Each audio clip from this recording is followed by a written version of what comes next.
penina Sompa ba ebe sunima Owe fide no to Sompa Fato Sompa TV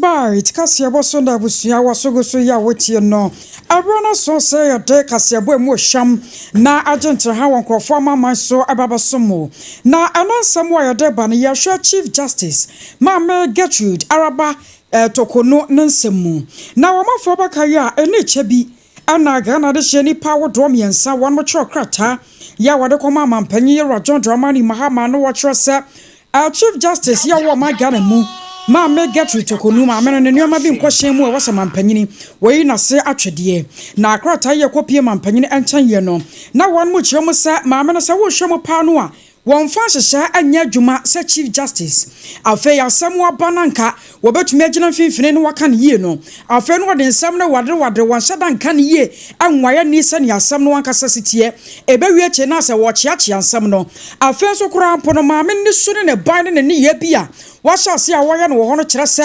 amanyosam adura na hyenatade ye wo se nam so ntine panyefo epam no wo na sansem yi krampo no omafo baka ya mampanyi dada na dakwa Akufo na penso ne pabinum dika tro krata de koma no ya na Professor Stephen Kwakwasare na bapai wono so aka ho bia na wono nyina hwade mu kwan sanka mampanyi dada na dakwa Akufo be pam no a eno ntumi amaso saa eno na ka ho bi ma bra mampanyi ye Rajon Dramani Mahama betena akonya so apai wono hyase se womo de krata tata na wono masre sanka Chief Justice won be na se atwede na afenso wono mahwase e benye nipa wo sipisita na afenso wade ne ho betumi aboa na wo man puntu atumi akoyie na Abraham mpanyini saka akrata no apa no wabo akire rasa apamfo ane empanyimfo won mutunifo aya Council of State won mo sabatumi aka na afenso won mo so adwene de afa ho na won mama won mampanyi ye Rajon Dramani Mahama efutu a eche so ekwan ye wo so fa so na ne maami kura no se obeyi na firi wo kura obeyi nu no de foforo ba se so wonyini mfiri wo na wo se ne nkrata asem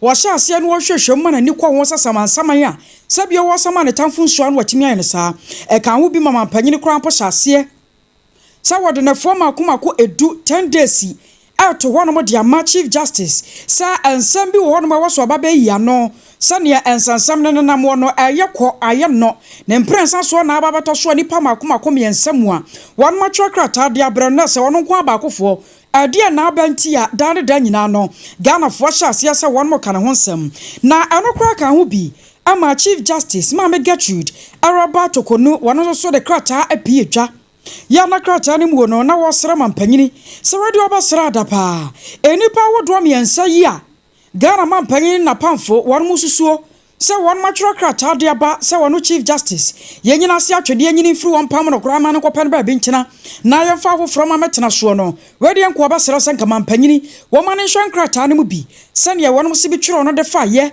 ene kwan ya won fa so twiro no ne kwa adu ahodo a wo ne bo no nyina no nka ne nsaka bi a anka ebetumi aboye pa asam no enam so ama ene yenka bi nhemu krata tenten efiri mampanyini atena ye apie dwa Ora Felix kwacho fosu wano ana kasama fore mama mpanyini na nsa ahyase a wo kire mu sasa wo hwemu pa no a mampanyi ye Rajon Dramani Mahama watena se adwene wo yie pa apamfo wodo ye tunifo awie ama sebire no wagina Ghana ya mamra na yedidi dwuma no so article 146 clause 6 no so Ghana ya constitution no so amenei one Council of State edin kitanwo adi kasasie no ebere no abam ya akwanya no aba Sir Chief Justice Mame Araba Isaba Saki tokonu wanu mama no twentwen so kakra na se wamma no kwatena nchen kwasi se enhwemu mapa ampanyefo de agu akwa mu nyina no ebetumi awiemu de na fe nuoma nyina atumi akonkan na enam so nkiri mampanyin apa abadwakuo bi a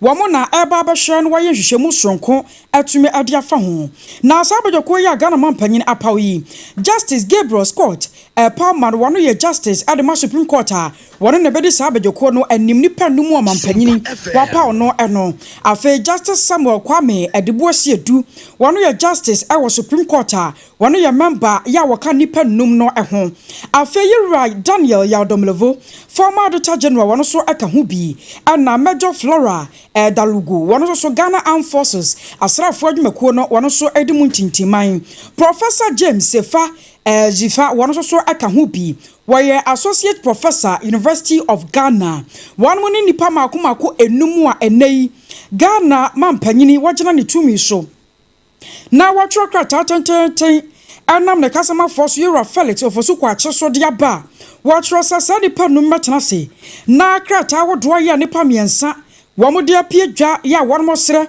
say Chief Justice enani kire yada yenyina se atwede no nkopade ba benkire mo na bongalate no wamba betena so na fe womadom sukopa na emom enam se Ghana no ankasa so obi de ntansa anya ntabu komu aya na mpempi no ano yeta pemu no kurenti no maame Gertrude wonkwankwa tena nchen ya aban no asuspend no awon mo hwe se nhwemu mapa ebetumi akoso na asamenti yakwa ma no so na ya na NDC National Communication Team member Yura Dala Edem akwakotwetwe enkomo na ansa na no yankwa ne ne lawyer William Kusi enkodi enkomo ansa lawyer muajo hot bite so ni so huni aba na enyo mboko de lawyer oh yesu adum edanyamase kan ye adum na doso so ye manu ebe ye why ebe ye pa na ai lawyer ready abo opunu mu a anya bone ye nim sa na no ye ne wodi nkomo fa Chief Justice Nensansem ya ho na ya twa krata ebefra bankase mu apie na ya rose aso Ghana mampanyina sam no wo se ne sai Chief Justice wo mana tena sansa ahyase akura no yesi BD can buy sa maame no won ma suspend ne ade na ne nyama ye official ara se ne ya pie dwase maame no won tena se na committee ya aban no apaw no won munye omunhwehwemu lawyer sam de ba se ya emra ne ka sei ana de fa ho we ya baka ne se eya amanyosem bi ana eba bebata wunchi amase maame no pase kana chiche kwanso ya suspend no ana se mra no ankasa ase bribi de fa ho the I am fortunate to say and anti President Somma established prima facie case. And there's a bibi woman out here and the Chief Justice in Trenching. Now what they come Ramudia and Nequans one. Nequans one is a constitution provided for acquire first to suspended Chief Justice. And you know, official petition I basically be a suspension here by a constitution no dia wadi amrakwan afam rakwan so that suspend Chief Justice. But official the merit of the case and the hususu transform Ghana democracy dia na se asema ba yakoto ba so nim se Ghana for to no they took off and a parliament and it's a quite representative it will be. And the parliament are going to this is executive Judiciary, which is the third arm of government. So President Obey, Chief Justice said, you know, no appointee, you know, no pay. They say freedom over corrupt now absolute freedom there. Na say kura and the aheye na say do mama timi yi maami e no de nipa ba ani e na say anazo kura wo da ho adi se da ba wo di bibi kata ofie ho sa isa ya hweye na mampanyin yi ne ho a na say wo da kura wo so de bibi kata oti because democracy ni na na adwuma so wo kuro ma na wo tu fi ana go fo bi abo na o se bo search oh, I know this is the most historical and it's about the media. Mewa. Say, President, what is what come happen? He's quiet. He's enjoying it. And to each chief justice, so the NES is a quarter. Would you only for the independence? And that is what we have to caution ourselves. We knew we in the democracy, and then a multi-radio, so I'm not saying, you now say the democracy, Diagro, was one of the guys, Mr. Jaco to call. And to me, the MC said, and can the proper man, Ghana, who are the crime, I mean, I get potty. And here, also, you're investigating your suspended. I can't have got to you. If they are going to A4 sheets, 2 series or 10 series, we're both on. And they are suspended now, look like Mama because for a comfort. And I am Naba. Yes, and after you had intent to assembly by no copy of bride. Hello, BTLB. I know they can't put in a penalty and say, oh, I'm not know I am Brassam. And you bring it to away here. Manzi a function of let us come near Akosua, the same kind of say, Mammy, good enough. And the Attic committee is wrong. Doblobo, at Tahonoboa. Doblobo, no. Maybe I work on hope for more at general. And the Doblobo committee, then over. What is he going to say? Ghana for us. The constitution said that the trade people should be neutral. Can Doblobo be said to be neutral? It's not. And I can assure you, all the rest are in your background. You'll be like Doblobo. Now, Sabi, you have to me now, and I say, oh, I say to me now, be careful. Because there is no history. 79, but you must be very careful. The freedom we have in democracy is not absolute. It is not absolute. Now, the 79, 81, example, will be very, very, very careful. You can't win executive power and behave whimsically. It is dangerous for him. Coming in now, because what more than no behind the only mistakes. And there should be opposition. There should be people that you believe that they don't side with you. Anytime they speak, you correct your mistakes and you move forward. We'll be about the second 10 years of this month. Yeah. If we have a call letter commissioner, so not call her. But we'll be out more than you understand because Ghana, yeah, they are channel. Because it's the president of the country. As a party, we should not repeat our past mistakes. And so people are in Charlotte to say, I mean, the ground, who be some say in Charlotte to say, but you be an answer, say mistakes, see, now go and not all mistake. I said, why do you know? As the media, I am not happy with the committee that he has set up, number one. Kwame is one of them, the judges. I'm not happy with the committee that he has set. Whatever it is, he is acting within the law. And I'm not happy with the kind of prima facie case Council of State Arrival Act. Based on the first petition, I call President Yabuagu. Like Nanado did, I think he should have done the same thing. Because petition, they now want to say, I know they are. Let me who can be on the and now they told you, I'm sure the Ghana of 1% that it is about power. That is about power, not the Chief Justice also. And Grophobia, any of faceless people, I say petition, then do the committee. I'm not sure we want to do that. But what John Mama is doing is setting the stage for that. And as a mature politician who has been the president before, who knows how important the armed government should be independent, you don't have taken that decision at all. Now, our lawyer Boamio, idea na beba, Sir Chief Justice Bakope, Mampanye Dada Nadanko Kufa na person, ni pebble no truck at Tadebai. A fay Mampanye Batana Kunyasu Yera John Dramani Mahaman so, a bimos had a cat abebium. A yana new man and question him won't mean yet you many ye.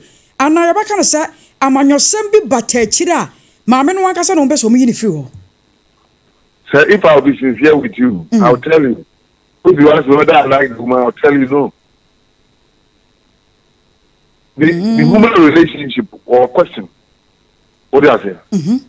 The way he address people, look at people, carry herself, equity problems, man. But I'm not the right person to advise her. That notwithstanding, if he said the major issue is not about her per se, it's about protecting the judiciary. And but protecting the judiciary because he has issues with lawyers and others. This Chief Justice will do Supreme Court and be a garrison. I don't get it. And this says create that kind of feeling for them. What do you say? Obi can say, "Na you sack na you can't fight for your boss." And say, it depends on how he related to them. The two missions will now share Obia. Now the respect meant from. But I can go for the group. I mean, it's not about the woman. It's about the judiciary. Because this has nothing to do with Justice Token. It's about protecting the judiciary from political interference. Because already we are making sure, sir, appointment of judges are over probably appointed every week. The representative way, member. Yet, the come here, Minia, already, Menuna, constitutional reforms. Like I said, the president has been given too much power by the 1992 Constitution. Yes, and you reduce, but this president is aggravating the situation by one saying, "Say, this is assembly, and trouble, so nominate MC."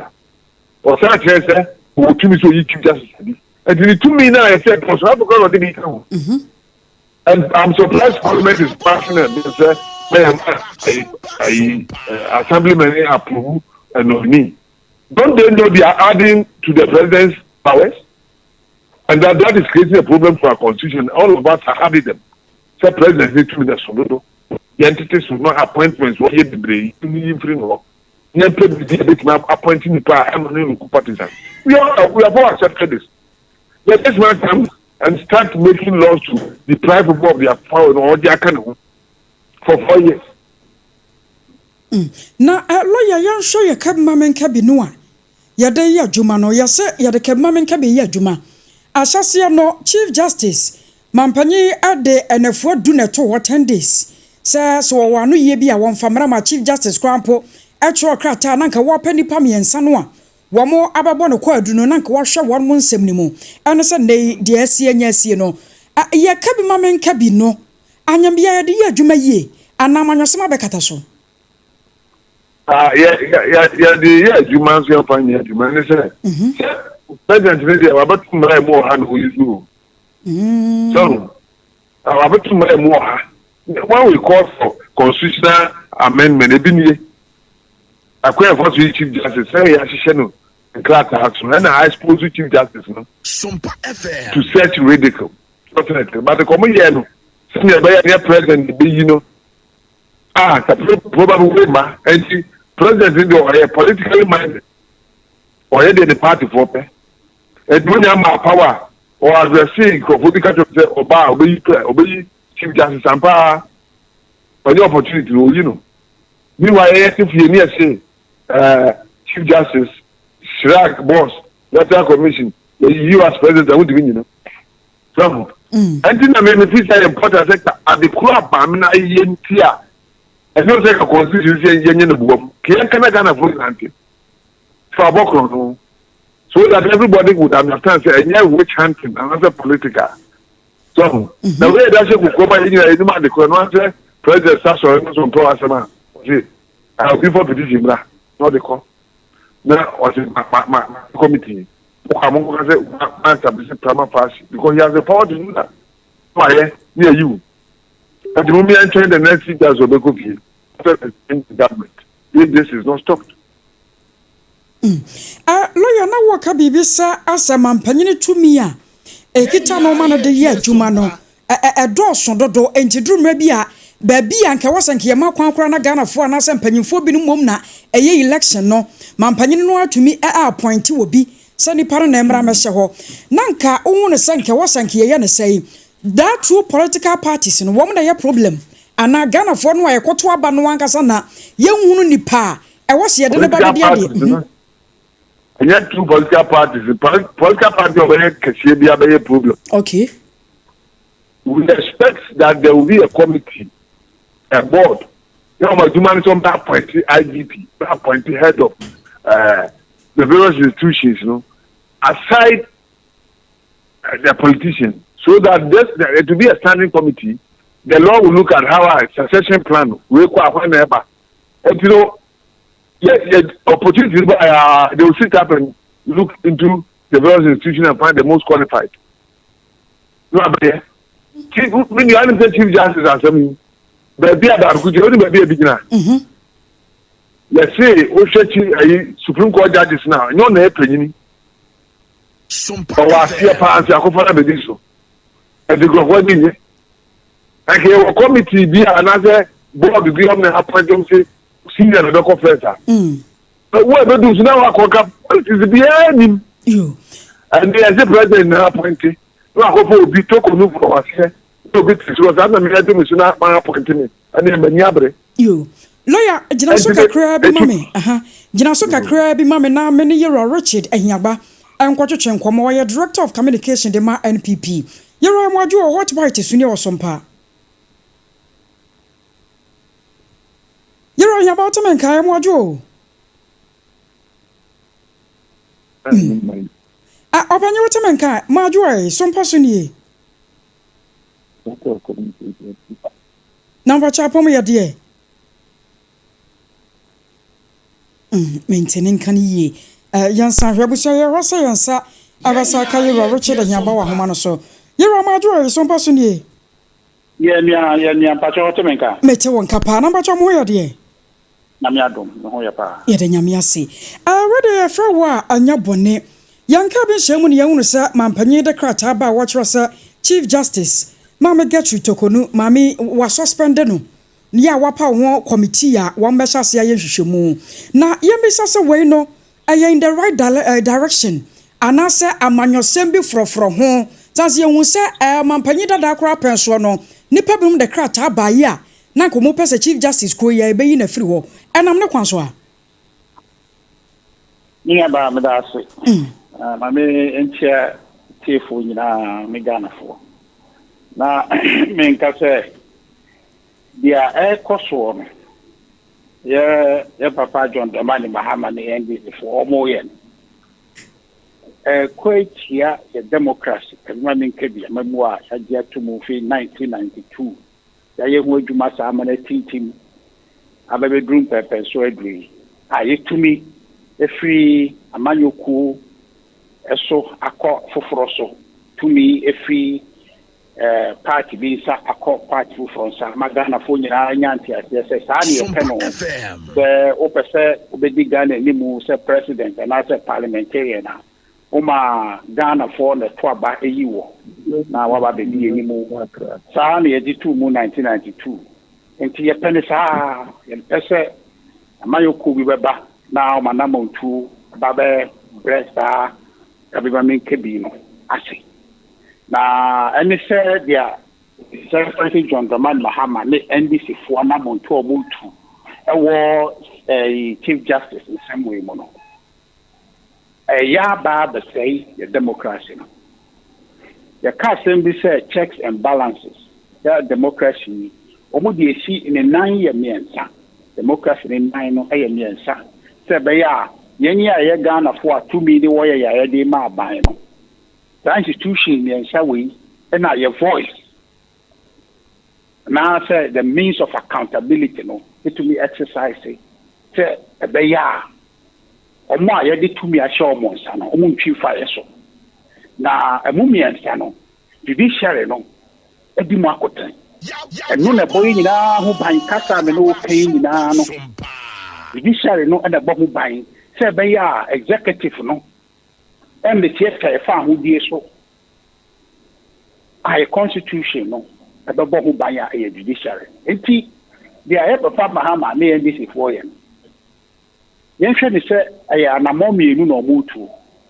Say constitution say article 146 say opposite chief justice for Kwanwe so unya petition Fakoma Council of State, na Council of State you say ampa nipa no wo assembly so be yi no ho na president in set committee na omunkomu so almost say we before na yi no so ni for na no so no process no one thing and only the constitution no account more but dia echo trigger constitution no the political motive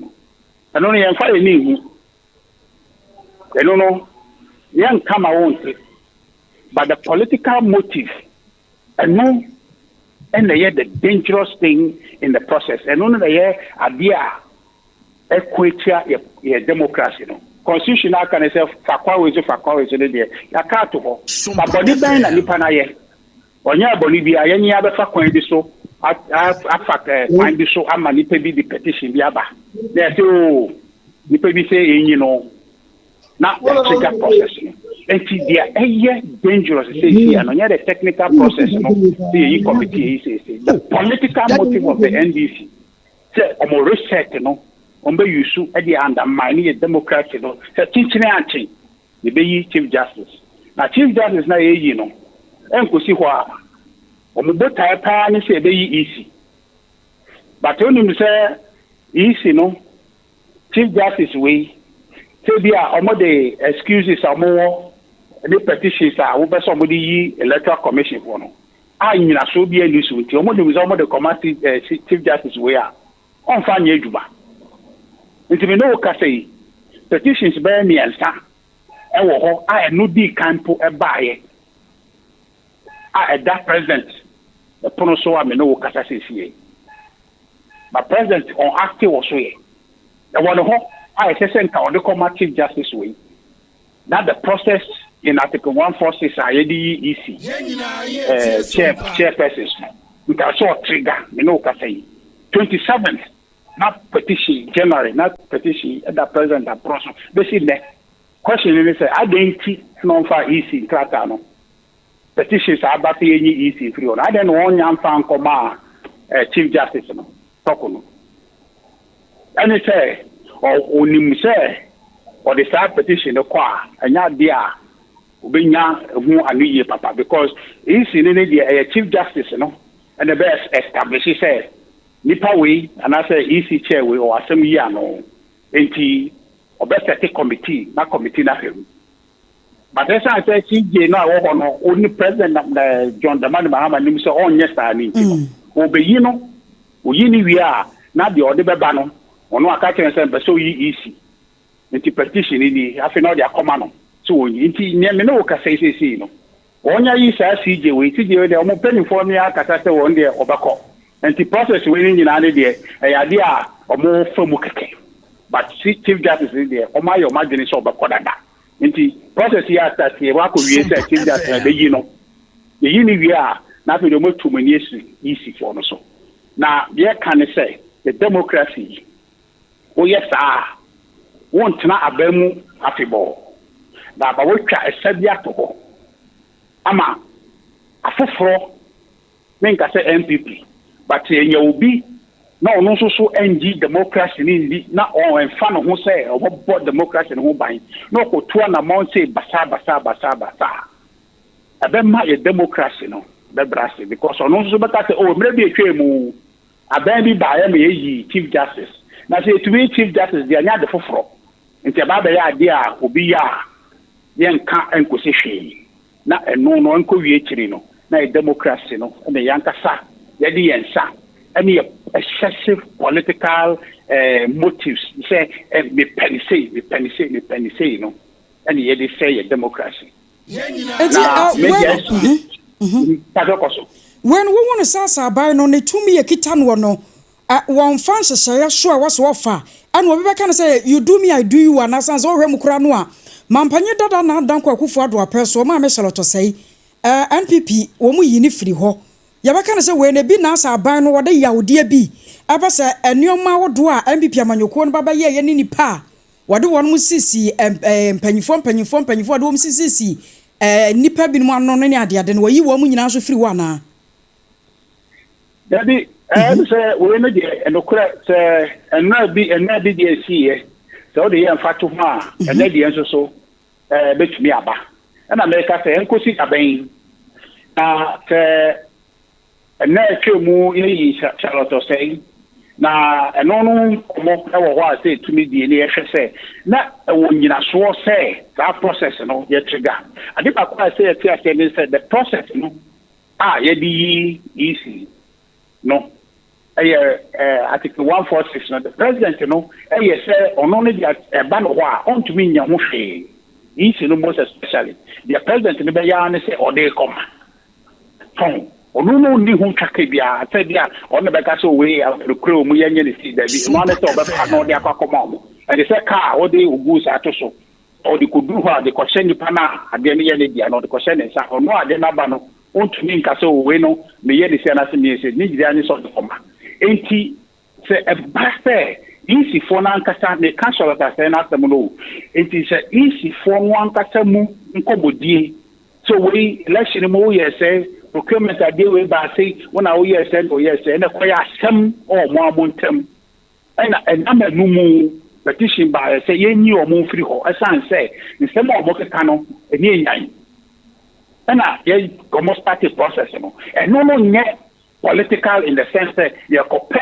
assembly aka ye ko hwehwe bibi afa ho the motive ne say be say you omo enti the motive and Akosua ye ma ye easy for na nye say obi na e ko hwehwe omo ankasa the start allegation about themselves na me no wo say na ebia me say bibia yira na me say obi a me no na e wodam mu ade ni yira na me say wona afa me hu say ya ito ya ese that that's okay so sam ne no ka say dia omo a wo esi ho no omo de betumi eyi mo frim anipa de nu we omo atwa asem say we ne fa no ye hwehwe omo ti ye hwehwe so mo ne fa ya enti sa process na e ba no na nye say dipa bi electric guy so ye nyi omo firi ho ye wo ankasa mo nsem a omo ka eti amra se ombeye sa no eno no kofa bae na so obi be hwe eno so na enne ono akohwehwe some very lame excuses because the petition against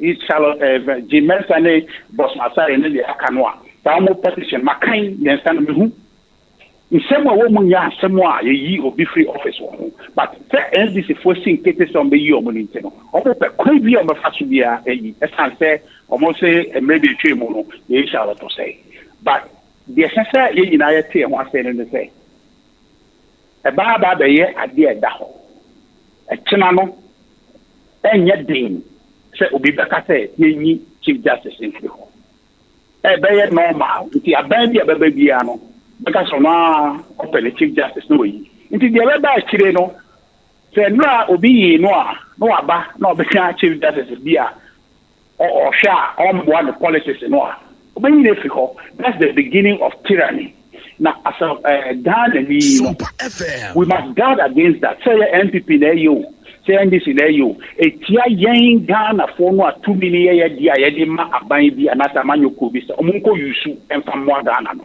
omo na de no omo interest and omo servo enye yen Ghana for because they Ghana for they want a strong independent judiciary but what I say enti amanyoko no abuse that process no I say yen Ghana for ye enti me no asema ye DCC no me nka NPP asem okay me ka Ghana asem me ka democracy asem a wo hia ekoba abane say me NPP communication director but me hwe me nim kan na ma hwe say ye koso ye ni say ya ebeboa democracy no because the democracy ninti and an communication director of MPP the democracy ni ho a na the military government we na ba o free hin na ba be sa political party ko e be guni na kasa kra o to be can free ba o bojo kromu ha o to me ka na sa tibia no ye mpese be komu bio the person ye Ghana for ye kabiba me ke bisa na ye fanya ye man na nye yi no na abo ni pese iti se obi tuwa na bi a be sei sa kabima minke di no se ni pano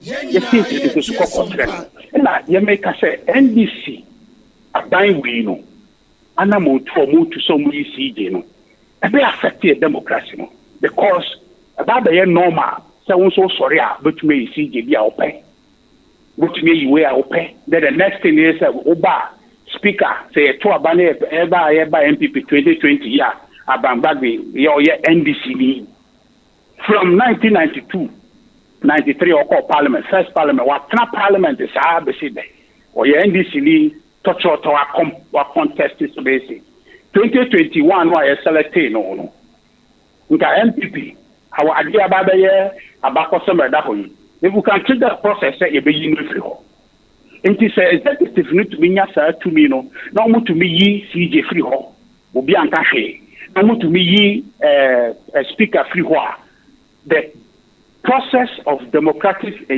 conversation are checks and balances because President Osimisi bet me the Onanga Chief Justice Aba but we the speaker Aba nso mo mi ansa kabo mu a o man no the person mo de ye no o mo de be ye it won wa what you work constitution so freedom of speech and expression no mo to matter to say that dey nye adwuma ha because o mo na 2 minute crowd mo a o mo de eye adwuma that is not what we want.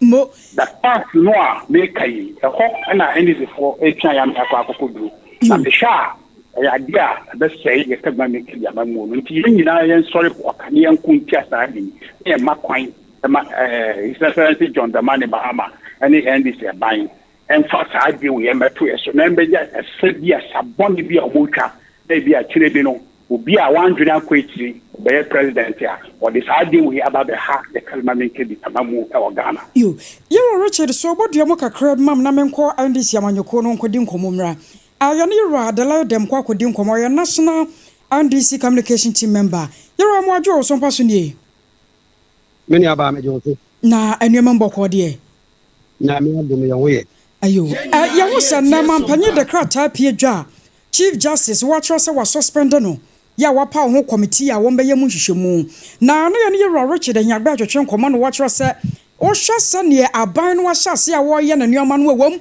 won kasa nko MPP mu de na so no asa aban no pese wo serve wo no ankasa ne interest ne mmanya de Ghana fo pe en wo ye koba no sanso a eye sabone en wo twa to wo ne ya adwen sa ni aba me da se bebre na etie Richard se o kasa bebre na de na wa ho politics ni se wo mo nim di e se obi ti se Richard Ahiagba onnim di na wa se da no kata ne nigu no kwete na o twa ntro na na ya ho bebre oto hakire me se Richard se me se etia onyonkun atua biem time o ye yi shaloto se ya kan se bia mo yi da chi bi e dia se meba wo mo ka tire se a breach procurement breaches. Now, it's just a you're breaching law. What I mean, your audit report against Mani Charlotte say, and the let them in Copabaye, and then your drama, and you obey now, petition say, Chief Justice, no. Would the Omani Sika what case he cannot put all? Che, embrace money to Kaya on any bodyguard monko. So it's ya Sikanwa, on cheer be money bodyguard no Pamuka Butri. So, or papa diema, on cheer be money the bodyguard no of the diem. Money to Kaya, the bodyguard no so the call, or the belt and the chair bodyguard no, and I didn't do kind. Also take it plenty to know. Ocha plenty kitchen first class and now the ban and on economy class. Ocha first class man the ban the body kitchen boy a bill saying no no. Oh we no dey akwala call you no dey back. Oma akwala no per year $10,000. Kachire Ohiagba na me say say ne papa company Ghana ya ne papa company or the Obi Baba to call command $10,000 per year. The call has been put on hold. You the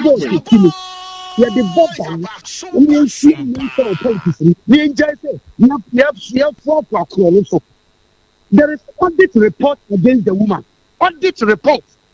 What for my many of Mania Yakan was a Chief Justice of the Republic. Nanka, your can you for the brave or Omidin? On the Tosun watching, the order of seniority. MP before both for women now from number 1 to number 2 to number 3. Ever the year on the Tosun watching and the never Chief Justice. And not yet, sometime on now Richard Ahiagba only equity and integrity and rating.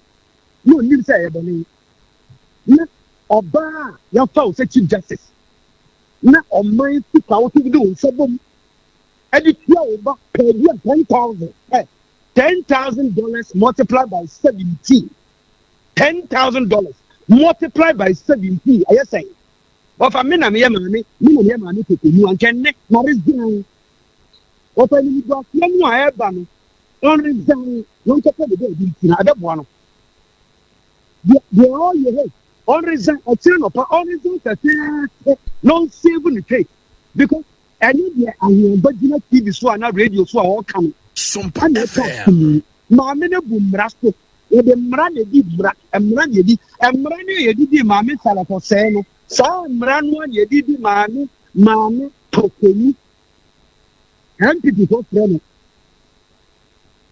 of Sonomani, and people, one friend of Tokeni, or Sonomani. This almost say, I didn't think Mammy or Sonomani. And before. Ohiagba Richard Anyagba na me kasa na wo ofre ma mi we ofunu ma mi eti o se o kan wo mu na enye mu ko me ye chew ye de ye se ma mi ne bu mra so ene ye de mra o ye dile tamo ye te do ma ye so ani I oba ye mampanyi pepepe ena nkrofo de petite miensa kogu na nim o mampanyi do ma no fankra ta no kenken mu o kenken mu no mo ntumi anya wo hwe I'm ready to say, all come from a council of state. Some of the from a council of state. I'm going to tell you, my means someone in Kenya, why a Bonidia? Council of state, looking kind of animal. And the means for that, my meaning someone in you. I think you are establishing a prima facie case against her. She has an answer to answer. Many about Emra and Yedi. Yeah, a big wabo on a panel. A drama just a big wabo on the same thing. Intimacy. Wait, dear, and Mrano, a year to my Mra and people for the year to my mama. Now, none of people have the time. Yadi report, Yadi petition Yard Command. I'm on my point and not to be Jinan Krat as a truck or my council of state. So, almost is a man in woman. I'm trying to almost tell us. Only more may catch you. So, Richard, the new one, no man let any. You throw petition come out, and I could throw petition. Say, yes, come out council of state. I mean, I am a boom raffle. It is a simple, straightforward thing. No need boom raffle. And run what she may salotoseno at Chionoso. So, we are one star. Some more we are one star. Now I shall one Casawisa. It is a woman. I bet you what we in a Casaquia, what do you say? So, bear the water, Chinuan, the bob batch, sir. Momo penso no wo mo amode wo msisi wo ne yi wo mo firi wanti ayasa bia na mo so esano bi na mo twai ana the any tani nyina ne se ma me shall apin boba yo to ma me shall to say na wa ye election obi a electoral committee na wa conduct election na MPP ewi so MPP for no water or the subject bi e bi yini fi ho and na me no say auditor general Akosua Agyiewaa appointee Auditor General, who fought the point, after I knew my minister, my minute in South became Auditor General report. Auditor General report. Say my minute is Sikabu at the discussion in Mark, while bring and yet oil. And no, the years, ma. And he said, I'm running to meet Chase a lot of said, yeah. And I said, I'm running to meet him, I met Tokunu. It's in the nation. You they say, some minutes is family. No penny was here to tell me, and I'm resign. No, I can't pay the baby at with what ball mine for. I'm not a ball mine for me. Sit down, but maybe so. And no number any and your uncle. You're a delay. Jina so minute ba ko pem mam yansa na majawa mo akọ na me ye roro kire nyaba enkasa sesie ye roro kire wada ma chemenka obanyega mo na ye ro adala kire mu se aba de bo tachi na no an ye de bo ba ase mo penso no mo ye ma me shaloto se bi enam sunti no aba we apenso no se ko ba se chief justice ne nioma nkwohyen ni mu a e wo se yi ni firi wonje we no nyade a nwanwa bi a afe na aba so wo se yetonyom na ye frɛ na mumum na monsa dante ase a mo kan se won ne ya adwen ne nya adwen am sɛ ɔno mo ended for no so ade ba kwa so mo kia se de sɛ ya no Any revolution be no munya.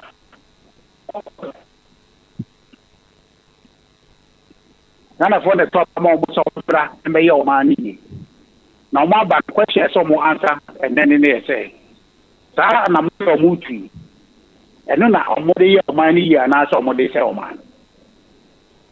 The arrogance with which they are talking is very shocking. And then ask someone there to say, they see Sompa FM from what is happening. By the way, CJ no I mean I may catch almost say, Omobuta apparently somebody is for. Now say if someone in a should be on the unit, you know. Chief Justice, somebody Chief Justice Sha. Obecho masamati ama. Na where yet boni on person mudi and you should be any person mudi is you know or by enti omo problem bi and I say retribution bi enenya or retaliation bi na retaliation no person na omo fa who create a bigger problem for the state in terms of your democracy. And the young entity as someone democracy system. Say Agya Appiah Apam. So now emphasis on Agya way so now protect one. Now they will saba ko ekwa sa Agya no a. Won twa wie na Agya no efetwa wo so ofri ato.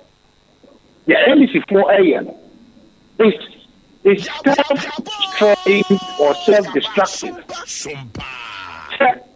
Ayi Chief Justice. What is every see what this for the public about them? I say more so Kodie. The someone more car. I mean, and more casa a police and fan command Chief Justice or your person be Jimenez and other boss Masare or Marcano everywhere. Chief Justice or I don't know for petition. This are many annual customers. This are there. So we want a sit down and our president, no, I give petition say if any sort of everywhere. That petition still, me no say, and then the command Chief Justice at one command. I didn't see any one command yet. I didn't see any correct our petition. Chief Justice until so no be in the field. I won't be no correct answer, and they say, you Chief Justice, no, and not a playful way because only should be a easy. And the end is if I be body for the child. One of the main safety and I didn't think a Ghana for when we were in a Yama baby. Now, Chief Justice, for us protection against a tyrannical leader. Say leader, no, president, he and I didn't say, but so that's what sharing I said, constitutional Article 21, and my now we have the right to freedom of speech and expression. And who as a Nipanwa, who as a democracy, it's adding parity and the NDC for the Chief Justice. So everybody, baby. As I have the so I am. Ghana for every 2 shows. What is the secret? What are they hiding? DNT and someone almost a command council state. I almost say Chief Justice. I never asked someone one country. And the next question we put it to the Emilia NDC and they said, and then Bonnie Pan or Bosu of Bedi, a chair democracy. I didn't see any petitions are magic. Concerning the removal of the Omarkan. I know my Franco Chief Justice. I know what so. Now, so and then what the market was a no year didn't come. Or when you Chief Justice in this guy, the next now we will say President Ahmad the petition, that's my Chief Justice about the home of who said, we go for you, I'm man Ghana. I'm man Ghana, I'm Ghana say it. I say now you made it. Yeah, cassette. MPP here. No plan mobisa. The Chinese they said the phone call. Yes, plan mobisa. But dear, the big NDC about Bonnie Bibu. No, I can say Chief Justice. I'm a be in the Nenoa. Now a Chinese you be you be out. That is the beginning of the destruction of our democracy. And I tried to begin and I said, stop Mahama from removing because when you succeed, was set a very bad precedent. Kennedy will be better so no put Bonia started with me. And no employing obey. Almost say my Jumaba. On the Magana cost of living, a conform. On the Maya Kanye is on the Maya Quine, on my Galamsey, the conform, but nobody. When you need to say, now, the Abaya best say a democracy in Conor. Now, me know say a fool on best say the Mayamai. The development I want to make farmer, a Juma I want to make creative, Yesu I want to make work, your forest I want to make work. Now, Ghana, your Koya, Nasi, your buy. Your Koya, Nasi, your buy. You're a Richard, may help you, Mamma Fawinsi. Yet him some come to your friend Asha, see a brepum, Yavasan swab a beamniaka saway. It does see. I was your way, you're a Richard and your bonny attendant. Can you rather allow to make her? Me patch on it. More, you see, what somewhere a chat one say. Not someone making an answer, or money dimra, and a yechuman. Emra yadi yejuman in answer. Chief Justice Emra no di yejuma. Se obum rastua, and sem radin. Why Bonnie or ye any answer, obum rasu. Chief Justice say ye dear some more courtua. Who knew who points over interfere, Ubdonsa and O'Hinney. On so many occasions, Chief Justice and ye dear somewhat the northern region, you know, it transfer as some of the banking. Chief Justice will transfer some of ye did a civil a few northern region. Ah, advance phone in our northern region. Chief Justice will transfer some of the Yapam and the cap. Ye didn't someone or court Ghana. Nasa someone ye gino, judge no said you'll be a summoner and yet to collude the pet. Not to not transfer judge no transfer. What a woman money we are ya and crop for the petition upon ever born mine. The American is a mammy to column so teeny. Man, ye, baby, no dear. Thank over to me, no but teeny. And Carol Zine, no coffee. That could the pill be that. Let's answer. Start $10,000 now with your bubble, diamond. Oko fee and no account with the actuals with us. Yes, sir, that's it. I was away. And this national communication team member, you're a delay them near Tessa.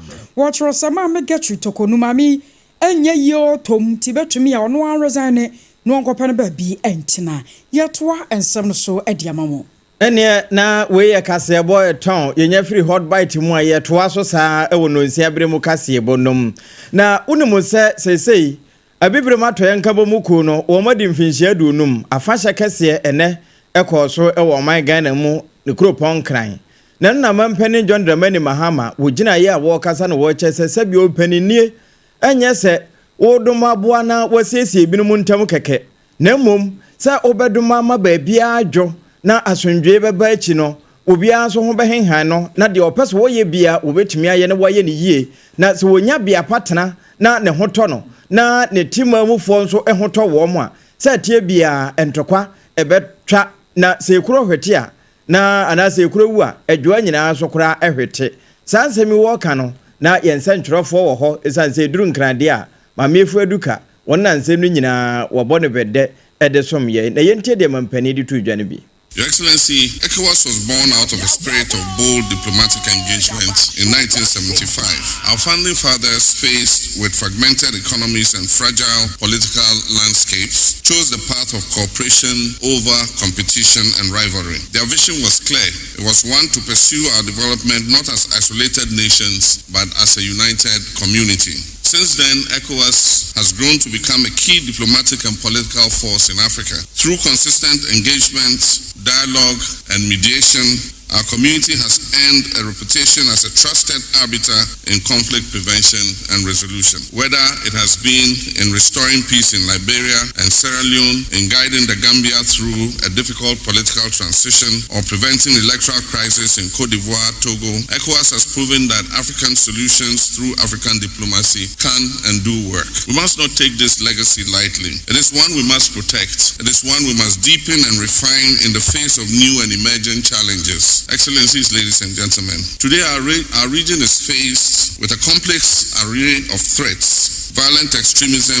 growing insecurity in the Sahel, political instability, economic disparities, and climate vulnerabilities. In moments like these, diplomacy and solidarity must remain our first and strongest line of defense.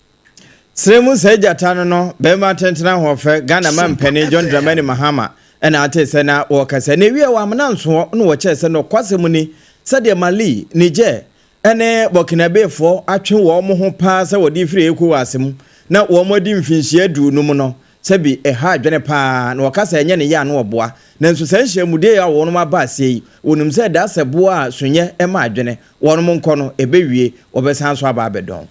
The recent decision by Mali, Burkina Faso, and Niger to withdraw from ECOWAS is a regrettable development. Yet, even in this, continuous engagement must remain our lodestar. We must respond not with isolation or recrimination, but with understanding, dialogue, and a willingness to listen and to engage. Since assuming office as president, I've prioritized diplomatic re-engagement with our Sahelian neighbors. Eni awuti ye mampeni John Dramani Mahama ene ECOWAS mfinhie du no mu a ehho afahye epiem wo man Ghana mu no ase ene wode tuja. Mampeni ye John Dramani Mahama we ne wa mananso ho a woto so aba be chie mo chiro se ebebre matoya mama wodo ya woro nyina hye ECOWAS ase no yade a Ghana abai one matena se adwene ho se ebema one nyina scholarship eno ye 1000 students eno betumi ade ama wonom wase wonom sa scholarship bia wo sa beka yade a Ghana suapo awodo ye wo ha no wo betumi ababi ama no ye sane ebeye na betumi aboa ama nkita wodi asronko a ade bebrem ama awodo no Ghana ntamo no ebetumi atena hoda.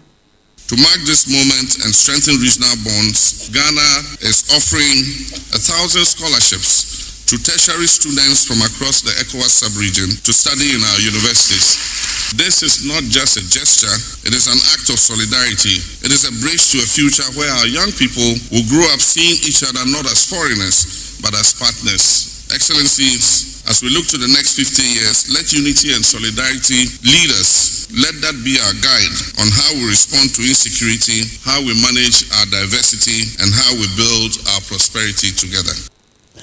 Abusia wai aya Ghana mampanyi ye John Dramani Mahama. Ene eno ase ena ECOWAS nso pani a wono letua wo ma no His Excellency Datiem Chinchinjida ba ekasa bie na yewura wo kasa ene wode tu dwa kire se no kwasem ni botae wono mo fato so no enye botae keke se wo mo fato so se ebibre matwaye enka bomukuo wono mu gina wona so brane ahoden so na waka bom amada ache fefe bi aba wose ECOWAS is stronger together for a brighter future enya se wo mo fa ne keke ne de to so na yewura dantien wo kasa no ene wo che se emfinhia dunum ye nya no kwa ena ye nya emfinhia dunum nyina echi no nso no na ewo se nka bomu mapa etimi ye adwuma eno achi ye nkuta hodie eno nso emu yire na yankasa nso ebate se dwadie nso a eno nso etimi kɔ ne ya yetimi bɔ ya adwe na adoma boa amase ye paya ho a yetimi ya hu yasenem na yewura His Excellency Damtien Chinchim bija wo kasa no ne ye wo ho owura yere. The ECOWAS at 50 logo is designed to show not only achievements but continuity and forward momentum within our community. The logo blends the existing ECOWAS identity with celebratory elements to mark the significant 50-year milestone, our Golden Jubilee. The theme of the celebration is Stronger Together for a Brighter Future. The theme highlights the power of unity, regional cooperation, and shared commitment among ECOWAS member states as the foundation for building a prosperous, peaceful, and sustainable future for the people of West Africa. It also reflects the belief that working together allows the region to face challenges more effectively and achieve greater progress than any country could do on its own. The theme is both a reminder that regional unity is not just a political ideal, it is a practical necessity for building a peaceful, prosperous, and inclusive West Africa. The 50th anniversary is not just a slogan, it is a vision, a promise, a commitment. It reminds us that despite our linguistic, cultural, and historical differences, West African countries continue to share a common identity. And as long as we stand together in unity and solidarity, we will be able to shape a brighter future for present and future generations to come. Yeah, asam nyina na oba pa aka no, Her Excellency Jantien Tim Bigida na ate se wo kasai eba ECOWAS a wone ne wo ba otua won ma no. Sani eba na ya mama ya wodro ya won mo bebre mo toye. Angeta wodi asunko batumi akwa won ntam. Won mo kwa hwe won mo nchenchin wo so afo ya won no ahwe nkrofo mama won sam so yiro Samuel okojeto ablakwa ene wo sa dwumade no ase no won so kasae ebi na eno no waba be kyerem se ebro no wiedu pa esansan panyifo se sankofo wo yenchi enti oma atete nchiri ma na baba yeye eye won mo maba be twam wo ye nanananom de omba be gya ye to won mo a ene ECOWAS adaso ye ECOWAS no wo basere pa sampanyifo wo mo tete so mama wodo ye bibrem ye ka ho no ye nyina yanke ye wo momwe na ya sankonko fa sene na tete ne ye no no ndo ohunu se ye kofa ne sa no a ebeboa ma ECOWAS nchekere ye no asanso ayeye bio. Your Excellencies, today we gather not only as representatives of various nations, but as proud custodians of a shared history, a common destiny, and a regional identity that has grown stronger over the last 5 decades. It was on 28 May 1975 that visionary leaders of West Africa came together in Lagos, Nigeria, to sign the Treaty of Lagos, giving birth to ECOWAS, an ambitious, people-centered regional bloc founded on the principles of unity, solidarity, cooperation, and economic integration. Your Excellencies, 50 years on, we have every reason to celebrate. ECOWAS has evolved from a modest economic cooperation framework into a dynamic, multifaceted regional community, championing not only economic integration, but also peace, security, democracy, and social development. From promoting intra-regional trade and cross-border infrastructure projects to deploying peacekeeping missions in moments of crisis and facilitating the free movement of our people, ECOWAS has made remarkable strides in advancing the collective aspirations of West Africans. This 50th anniversary milestone offers us an opportunity to reflect on the challenges we have overcome, the progress we have made, and the sacrifices of those who envisioned a united, prosperous, and peaceful West Africa. I was your turning career so for your shanko for Mama Hon Sam so you were Samuel Okujeto Ablakwa.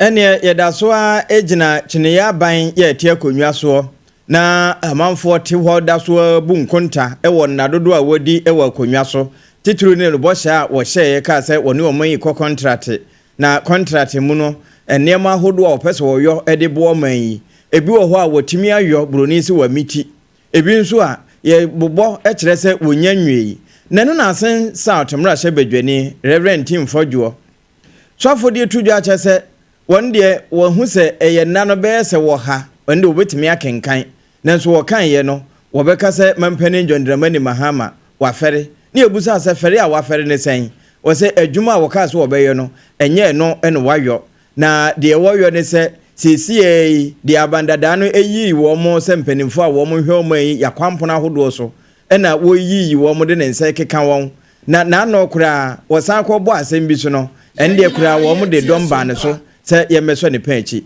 na de wo ka kura Ghana fo nyina ye wo mo nimusem eye dum so a asan so ababio na nwuma da etini wura no 100 days in office. Ebe President Mahama baso pa. Sanse achievement de. Wa ebe bre. Obaye odi japa de bo ranko fofie. No de wa ya de papa say ebo nse mano. Innocent politicians, innocent MPs, innocent Bank of Ghana. Na ya bawura ni fie. Innocent former Minister for Finance. Na bawura ni fie. Innocent member of Parliament, ranking member for Defense and Interior. Womo akofo mu cocaine, womo sika ba koti kwan so ayehu akoka so mu yehwehwemu no. Yenye boni bia no no mo de etuo e de abowura ye fie. Eno de wa ya de pa. Na sa record na wa set no.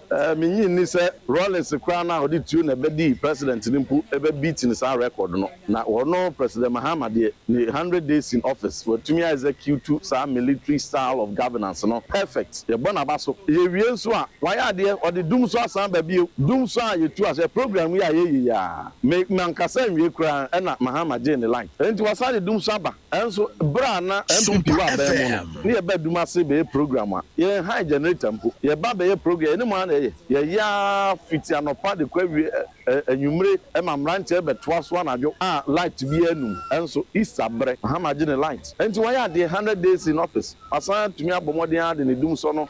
Ababio adwuma ba akokra de uncreative bi na emomo no over 23,000 workers there public sector workers wa pamwom ewie ye no wosan to aso se na anu okoka se du prebia ba besi wo man airport na osusu se enubone hudwa na wombedi ye ene nema asabi wo man ye mra etiante empanimfo hwehwemu a anko ono ana ye bepe na achi no no what is say yera hopes na do yenso kura de bi nenam ene social media YouTube Facebook Twitter ba bia enam ho de friend X nei se ono nso hunu se papa bi ya wono nso se bi o wode kai saa na wasesa nema bi mu a osusu se jama eno nso ye nubone kro na hudwadie unim red nom na ehwo ade na ono nso wo mo de NIB fo ebekwa akwache no ana ende no obusa ho asem.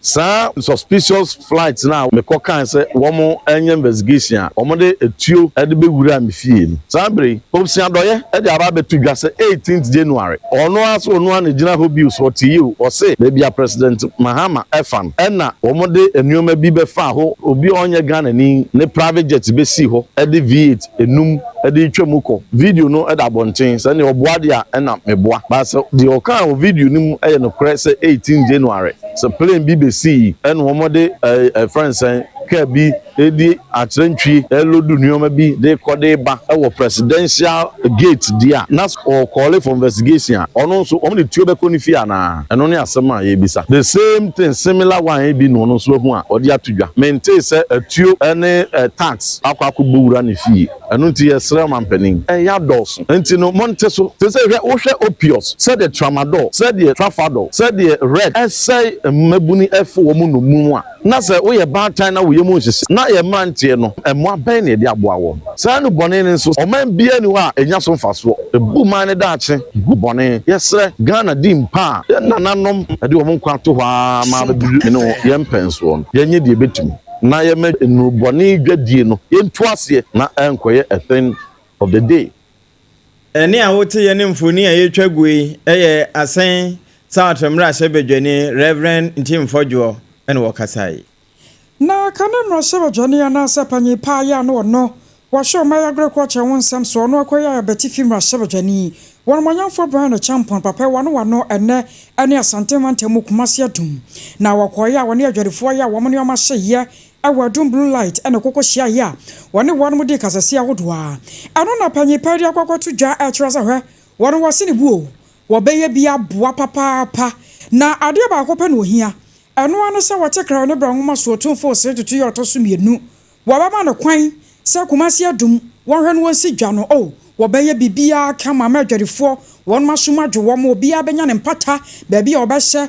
wobenya jana kakra wobenya becheze bibia wobahwe so beye bibia wano de ahyemu a wo mo betumi ato wonom enam so nti wo kɔ se wonya wonom kwa wo ma wonom sika itwidie no wa kyere wonom se sakoba na sasante mawra eja tumi nda shanensa se wanhwe se kumase adum obesi ne kakraka modern one dia ma wo mo a wo ba de aka ho na sika ye ode ma wo mo ye 300,000 Ghana cedis a wapanyi pede tatuo aka wo bi ama wone nsentwofo adi nkomo ya wo kyerɛ se kumase kura pana bambo mo oduru ma bi na ha twene ya ne nyina no wo ba se wone mpanyifo bedi nkomo na wode nuoma agu akwan mu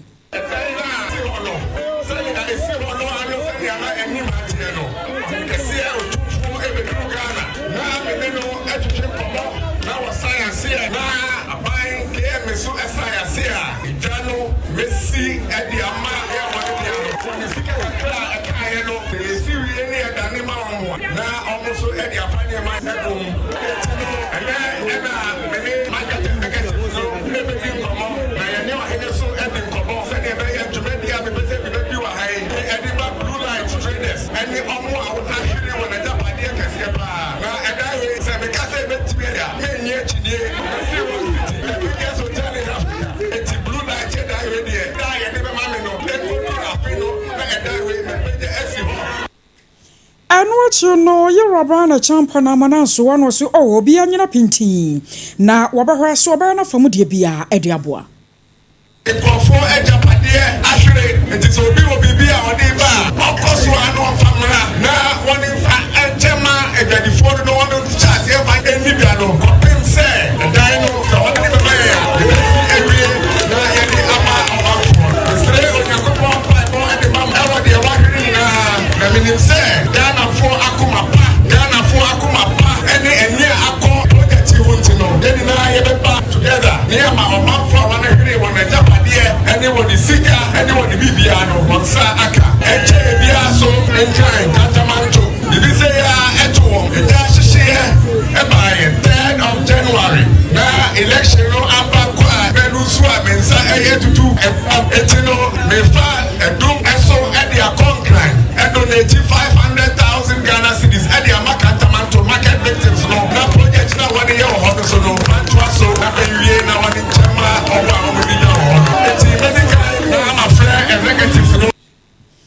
I was telling Kaya Canaso for Yano show my Ghana young foodie so no crayano.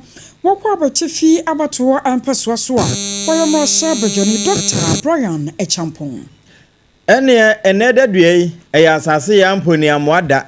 Na kumase santimantemu wonomasa ho fanya samoketwana sa fashe no na Bloomberg for womo a osika bon so prekese wonom atieku bia wode boa se de beye na wiemu bobre na obo ade de odi agya ya yesese no kwan ebefa so ne ebetimi asan kutakutamu ye na womo pa ho ntema na womo abo ehudwa no enene asase Amponi Amwada yi nso a enede duei na wonom die no ehyiae na yewra Richard Oforiagima yabona mrane se Kinzuba Kumase Metropolitan Assembly pania wotua no wono enadwumadi na se wakasae na wo kire enhyehyeye a saa sikabotina wonum atwa ede ba beboa ma asantemanta atimi atumpon wonum ebenya esomfa so ne baabi ebefa na wonum nso a ebetindu wo ho ahyem ne wo kyese anya hwe nipa beese empem adunu nan de anase empem ahanu ne akire wonum nyina betimi enye so emfa so America dollar no so empem wo ha na wo motwa ede aba sisi e obetimi aka de nsese ne bose kumate metropolitan assembly no wonum nsaka the capacity is super your haba we are your haba from efa your haba nina yes ni dia o se edima o ade bobe no di jaye ni mfa ni yin samai ni man say o say em na ye iti amadi hawa brekim iti emu be nya say enyema ye ya ewiem bejo ama say enso to a na enso o say to na eto ewi abua na o say de ebo na ebo na enkobo anase enkoto embro na ho de so say enkofa o ha obi ama no na mo na yitire say enyema ye ya emwa e ba wi mu sasaye no enko say de efe no into one on ele ya find this so be ya wi mu sasaye no eko one no e bi dia ba say e bi atwa to no wu a ni ko twa to no ebi amankwa emanyuni emasika emapo emankoso ti obenya se ye ni be ko bia mo ya ko bia ho ba na aboye man so ba se benya bia no be o se bia ba wi se bia e ku esi ya development ababa jinsa so na abo so benya be bi kese 5 year nua ne sa bia ho be na mehwe be bia bia nua na entimi anyina na afri ho no e bia na ni kwa sa bia na ki na wa se yentimi mo ho ba ti e be he bambo a ye be ma e bia bia etini eno eye Kinzuba mrane a de bono no yewra Richard Oforiagima Kumase Metropolitan Assembly no woni etua no na ate se wokasa yi anwumre na ase bi wo ho a emabunu be se empem mienu ne ahenan ene benya so mfaso ne mo mfaso no momma enkonkote nakwa momfa moni enkyere na nakodjesi company limited na monkopa dansi ho ne ma papa se de beye na mobenye baabi di mutrato na afi nkyirima nso wa moba woni nye won totontoto eho na ade osika kwa utimi to adansi ho ne ma na utimi di sidan no ewie anwumre okutaye mu na monkase no anwumre Leicester Company Limited wo ma ye Yas toothpaste and toothbrush wo mo na aso yase ne yi a ye de esom ye atwi ose osense njempre ni nyina mfiri ho eyi enumunka ene kaka ede firi ho akora wo sisuo utimi di asawa akora aka ede bobo nanum ebewie ne se no efiri a etesa achenchen hye ne nso saa na de ne de no pep kran kura tutuo ne ebejew eye Yas toothpaste na ne broso no nso ye kama enti ana wahye ne nso saa anwumre 21st clinic we sciatica expert ampa saa ya de wona ye nhwehwemu hunu yo na ne amanfo ahyase no mo ho kwan no na abo bia dos ade apraku na odi sua no wo adokotafo enim de no wa ben wa yaresem na eye se adwuma yi enti se wakoye nhwehwemu ne ya che so wo de no ye sciatica doctor ne ka di unim sciatica nase no wa no aduru 21st clinic entem dwane free ho na fa koma 21st fo nya hu adwuma wa mo ye massagen eno achi ebetwe moja ehunu yade etew so na yade adura brofo de mfra na ye bibiduro kan de agyew hye no nsonkra bata no brodu num wo man mu yenso ne yetimi de yensa pem ye kokose ye trabo sompokura kobru ni kurom kosa yade brekwa dokotafo aka abo ntu apata okuduro okura na wakoye clinic ne aprapra enenti anu wa hye no nso sa frɛ 0540311311 iwosunwane ye wotakura de takwankran satachiman kumase ehwiada braka onsabe kan ba bia Sompa 93.1 FM wono ena benyan wo tema NFA enkran ha Tantra Hill runabout no so ha anwumre wo mo ekutaye mu ene yesom wo maka kirew se unya ko 21st clinic ye hwehwemu no na enye sciatica na ehaw na mum eye osa adure de bema no haxa capsules na mixture eka ho ende ye frɛ no osa tamfo emfa ho ne mfididu adie ebetu ase ama ho ato na nya osa nko ho adwuma na eye kuro bia woni paduanum no haxa capsules na mixture ekuno na se unim finhyedu mienu a yenkamfo mawo eno achi wafa afuro ana wo ma akoda anofo a emfo wa no nkoka wonu ma emfi amabobo so ebie ni won ho no mutumi fa ne sebrato na ebeduma boapa ma busu na nya hoden Electroland Ghana Limited electronics nyina na dwaso ni ho se wo kumase wo nkran takorade mankasim ba bia wo mo ho sesei ba bia mede mensesi me boa kanfo ama pa ne se wo bunu East Mantam na ohia decoder fridge TV air condition ana bibia ya plug edema light na eye adwuma ko Electroland Ghana Limited wo mo tachiman backsword nchen ho 0245 949495 wo mo enekuta yemu a ye kase ya to apetin ba bia semframa amansan efa ye na ye homra ye ba de aka akire ye de betoa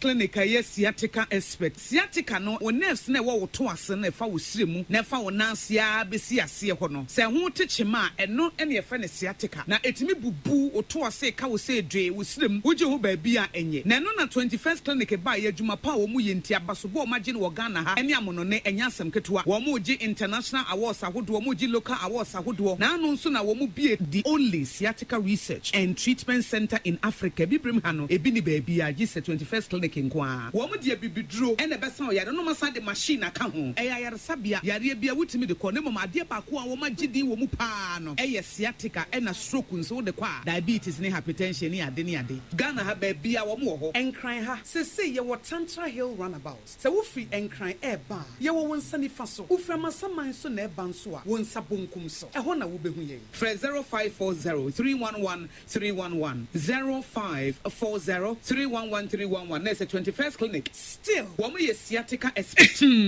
medo edura no pa wutimi to wo boase etwitwi wusi o ado na so ni se me de Yas toothpaste and the brush and the twitwi mesima menya homka Senti na ye bokoi. Na me die me all-time favorite. Eye Yas herbal toothpaste. Ene ne brush. Abua me ama say. Menu nso a enyunu. Anasa de ehia. Me sen finfem me biem. Na wo hwese mesi aye fita asesrechi ahoma. Na eti brightens. Eye Yas whitening toothpaste. Ene ne brush. Ene me di hwimisi. Enti na wo se efe. Na Yas total care gel toothpaste. Ene ne brush ne die. Ebo wo se ho ban. Demu ne nyina. Ema wo numu ye sham. Oh yes. Enu kretrodo. Yas herbal. Yas whitening. Ene Yas total care gel toothpaste. Ene ne brush. Ebusuan chamfa. Se wo pedudu tu e won kan ha. For Leicester Ghana Limited e wo 050-161-9588. Leicester Ghana Limited ene de Yas toothpaste mu ahodo ene ne brush abadwa so abeboy. Na ede na aya obayi a oda forma so ne yafunu mu emunumuni. Oh Mr. Entry also ya reya titi be benfie pi nanso ne yemu nwono da se me chiro no akwa mata me hunu hwea ebe ya nwanwa Menyi ni se what also tamfo Haxa capsules any Haxa mixture yanum bom kotia also no bia ma no anom anka ne ho ato no dadaada also dro de eno ne Haxa capsules any Haxa mixture akom ni nchiremu also yekura eto yefunu ene ensunu mu etuma wo yefunu ekeka wa wogire wo ho a enyi also etumi ema wo ye cheko ebra wadidi awie so how aye also there compare Haxa capsules any Haxa mixture nanum bom na ho ebeto pedudu atu a ko okanshi drug lane Kumasi Dani Herbal Takradi AA Mensa Anafre 02038228855 Apefo abatan ya woma won mofra no fo ene mofra woni mfiedu mienu enka ho Haxa capsules ene ne mixture all satan for edie age edwadie nkratoyi yi atom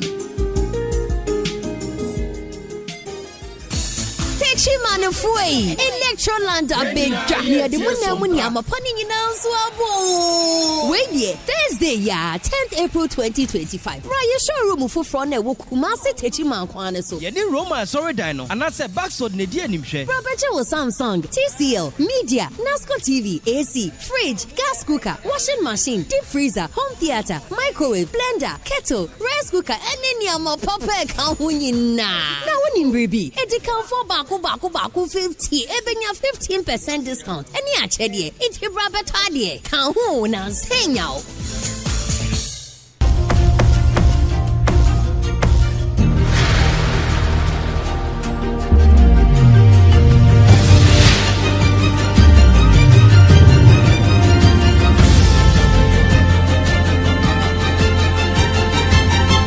Sompa TV Emma Akituapa papa ampa entema yanko amanone na amanone medoko India mamu na meka sei nipa nnum bi ati na nanom wonse do wo mo bag bobo wo machi ebi nkuta camera enom ne ade binom so de wo mobile phone na wo mbota ne se wo mo konsrahwe na adonyefu bi akwa kosani tuo di egu wo no so enam saye so ema pania wo no na woye amenado eda wo no ma no se prime minister Narendra Modi ene ekasade a kire se wo mo de yire wo ho pa sasafoi obenya wo mo pa achi ede aso na ansa na no chief minister kro hwempotem ho Omar Abdallah ebe kasai ede fa sa ayere hosem na esi ye no ho na babi esi ye no nso kura eben Pahagam na eho no kama ye se kura efre ne se Basaran ene si eho no nso se ode kai kwa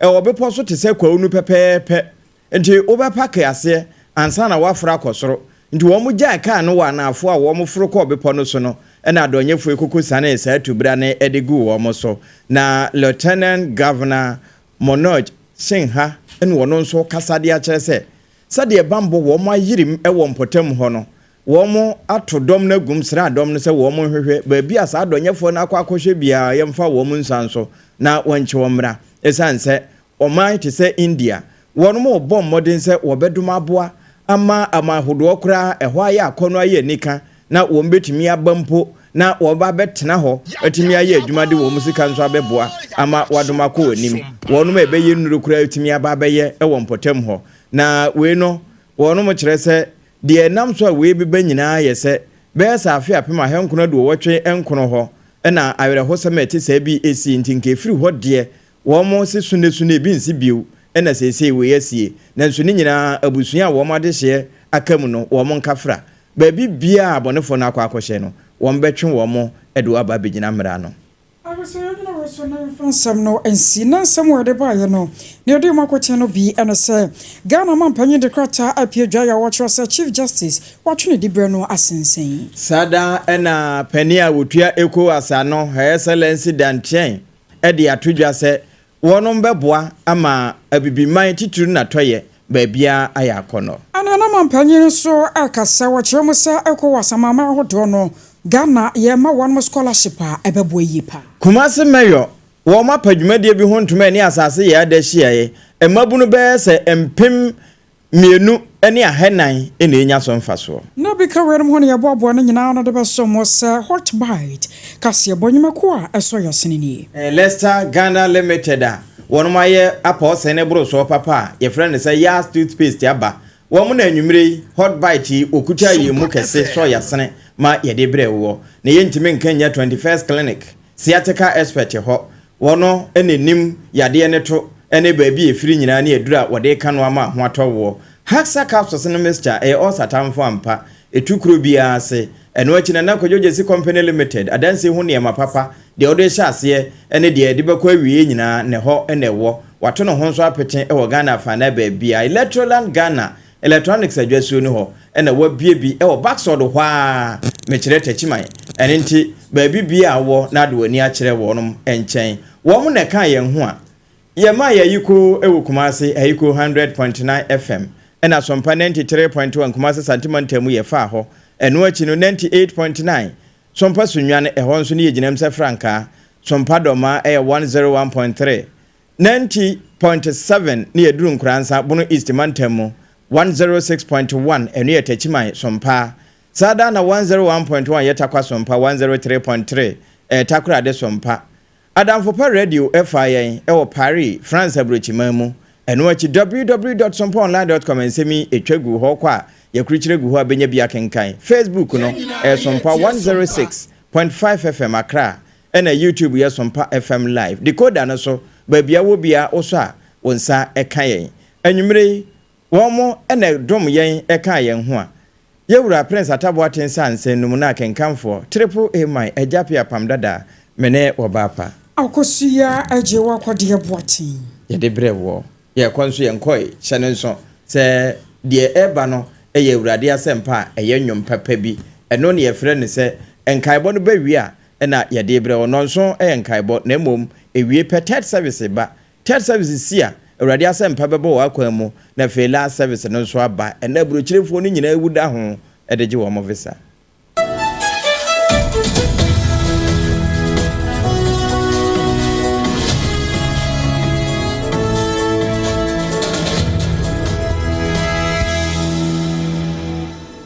21st clinic, yes,